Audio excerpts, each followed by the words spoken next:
Bonjour à tous, bonjour à toutes, bienvenue dans une nouvelle vidéo, j'espère vous trouver au meilleur de votre forme comme toujours. Avec ces températures élevées, que vous soyez au travail ou en vacances, faites très attention. Dans cette vidéo, nous allons parler de Vlahovic, en particulier également de Harry Kane qui semble sur un départ vers l'Allemagne, le Real Madrid qui n'a pas bougé d'un petit doigt, et Vlahovic qui me semble un attaquant assez intéressant à aller chercher, surtout qu'on a besoin d'un neuf. Et quelque chose que je n'ai jamais dit dans ces vidéos, c'est que Kylian Mbappé n'est pas un numéro 9. Enfin bref, on en parle, let's go!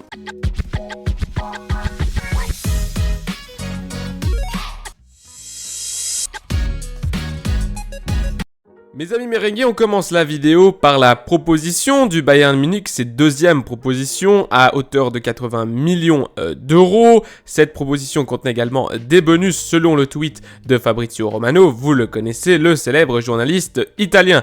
Tottenham avait déjà rejeté une première proposition de 70 000 millions d'euros avec également des bonus la semaine passée, et ce matin, je vous ai pas mis le tweet ici, mais Fabrizio Romano disait que cette nouvelle proposition de 80 millions d'euros plus bonus avait été de nouveau rejetée par le club de Londres, et du coup on verra si le Bayern Munich va proposer une autre somme, et là ça serait 90 millions d'euros pour la prochaine tentative si le Bayern Munich l'entend. En tout cas, on voit que Harry Kane est un joueur assez difficile d'obtenir, hein, pour ceux qui pensaient qu'à hauteur de 70-80 millions ça serait fait. Eh bien non, on le voit, une proposition ici de 80 millions d'euros, et ce matin, je ne vous l'ai pas mis ici à l'affichage, mais ce matin, Fabrizio Romano qui nous remet, ce matin ou hier, je ne sais plus, en tout cas, Fabrizio qui nous dit, en fait, c'est à nouveau rejeté par Tottenham et son dirigeant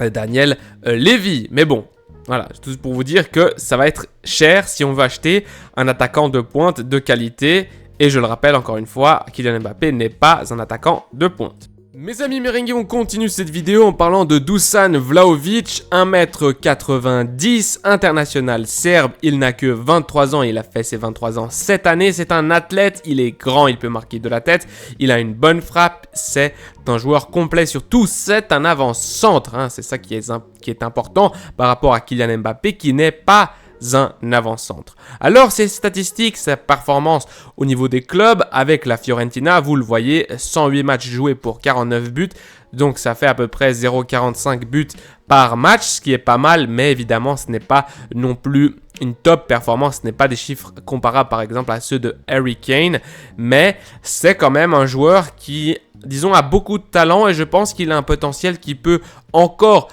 s'améliorer. Donc du coup, c'est un joueur que je pense, s'il va dans un plus grand club que la Juventus, ou pas plus grand dans le sens historique, mais dans le sens un club un petit peu mieux géré, on le sait, la Juventus qui a connu des problèmes politico-sportifs, disons, ces dernières années, enfin pas ces dernières années, toute leur histoire, mais surtout cette année où il y a eu des déductions de points, etc. Donc c'est assez compliqué pour le club de Turin, et ça impacte effectivement les joueurs, surtout les stars d'un club, lorsque le club est mêlé à des histoires de corruption, d'histoires de financement bizarres, etc. Donc la Juventus qui est un grand club, mais je pense que Vlahovic, s'il avait envie d'aller un petit peu plus loin dans sa carrière, pourquoi pas tenter le Real Madrid et venir occuper ce poste vacant de numéro 9.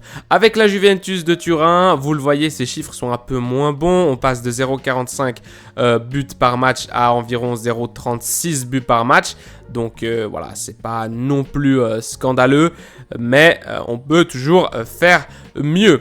C'est un joueur qui est un bon joueur, on le voit par les chiffres, hein, c'est un attaquant qui marque des buts, mais qui n'a pas encore ce statut, disons, de superstar. Hein. C'est pas encore un Victor Osimhen, c'est pas encore un Harry Kane, c'est pas encore un Erling Haaland, loin de là. Mais il a l'avantage d'être un vrai numéro 9, et je pense qu'il ferait le taf au Real Madrid. Alors ici, je vous ai mis les statistiques de cette année, les performances de la saison 22-23. Vous le voyez, 27 matchs en Serie A, seulement 10 buts et 2 passes décisives. Mais voilà, donc on va dire que un peu plus de une fois tous les 3 matchs, il marque un but. Mais il faut savoir que voilà, la Juventus n'est pas un club qui est extrêmement bien géré en ce moment et qui a connu beaucoup de difficultés cette saison. D'ailleurs, ils joueront pas les compétitions européennes l'année prochaine. Et ils ont fait un deal bizarre avec l'UEFA, comme quoi il y aurait plus de sanctions économiques, je sais pas quoi, pour leurs problèmes d'endettement ou de signer des jeunes joueurs. Je sais plus quel était le problème. Il y a toujours des problèmes avec la Juventus. Je sais plus exactement de quel ordre c'était cette fois ce problème, mais en tout cas, il n'y a plus de problème puisque en échange, ils ne joueront pas les prochaines éditions de la Conference League. Et oui, parce que la Juventus était en position dans le championnat, je sais plus laquelle, 6e, 7e, je sais plus, mais en tout cas, une position qui l'entraînerait à jouer la Conference League, même pas l'Europa League, et donc ils ne vont pas jouer cette Conference League en échange de ne pas être sanctionnés par l'UEFA. Revenons à Vlahovic. Vlahovic qui est donc intéressant, on le voit par ses statistiques, même quand une équipe comme la Juventus n'est pas dans une bonne saison, d'ailleurs l'une des pires saisons de la Juventus, eh bien on voit qu'il marque quand même une fois tous les 3 matchs.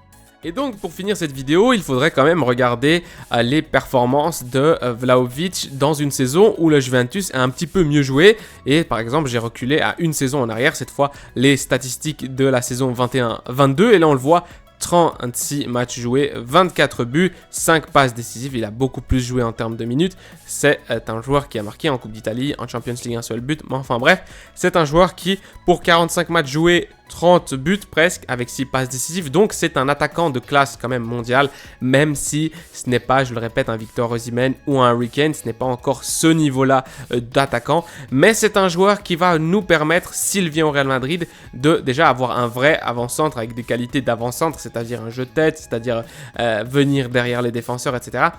Et bon, c'est un joueur athlétique et c'est une star. Bon, à la Juventus, il a coûté, je ne sais plus, je crois 80 millions d'euros, quelque chose comme ça. En tout cas, un gros pactole.